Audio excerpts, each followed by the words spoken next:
To get a sense of control over your financial life, it helps to know how you're spending your money.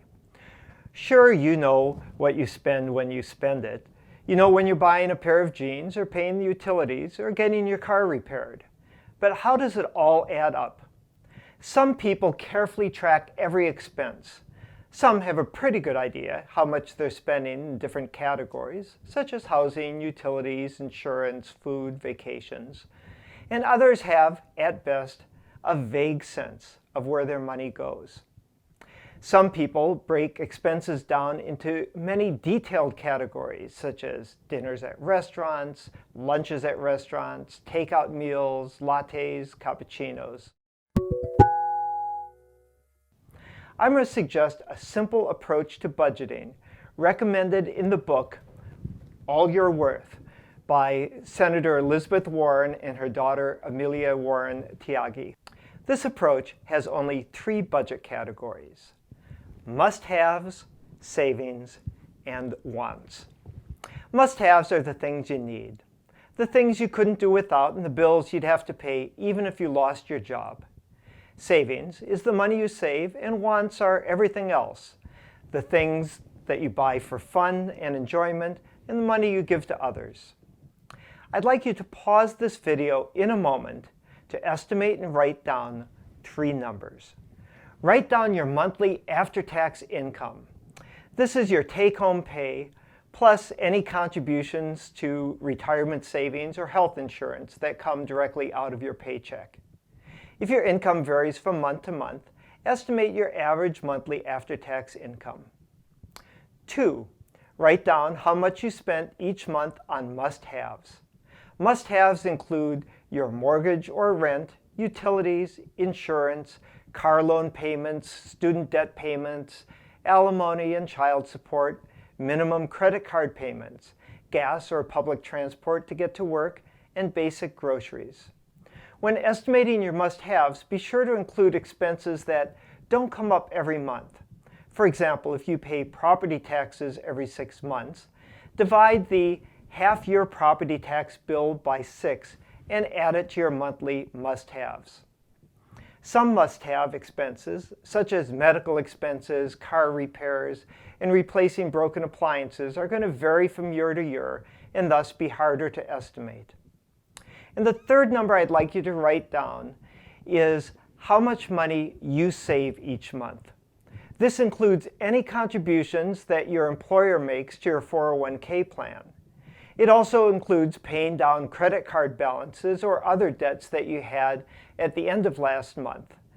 Those count as savings. However, building up new credit card balances is negative savings. Now, you're just making ballpark estimates, so don't take the time to look up the numbers now. And don't worry about getting the numbers exactly right.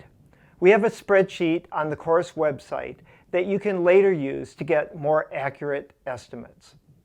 Once you've got the 3 numbers, divide your must-haves by your after-tax income and divide your savings by your after-tax income. All right, pause the video now. So, what did you get? Are your must-have expenses close to or less than 50% of your after-tax income? What fraction of your after-tax income are you saving? Let's look at a simple example. Jane is spending $800 a month on rent, $150 on phone and other utilities, $100 on a car loan, $100 on gas, $100 on car insurance, $350 a month on groceries, and $200 a month on health insurance. That's a total of $1,800 a month. Jane saves $300 a month, and her after-tax income is $3,000 a month. Jane's must-have spending of $1,800 is 60% of her after-tax income. Her savings of $300 is 10% of her after-tax income. That leaves 30% of her after-tax income for wants. We aren't going to ask Jane how she spends her wants. That's up to her. What do you think of these levels? Is Jane spending too much or too little on must-have expenses? Is she saving enough? Should she spend less on wants? Elizabeth Warren and Emilia Tyagi have specific recommendations that I believe make a lot of sense for a lot of people. Keep your must-have expenses at or below 50% of your after-tax income. Save 20% of after-tax income and spend 30% of after-tax income on wants. Like most personal finance rules of thumb, these recommendations aren't perfect for every circumstance, and for many people they will be goals, not a starting place.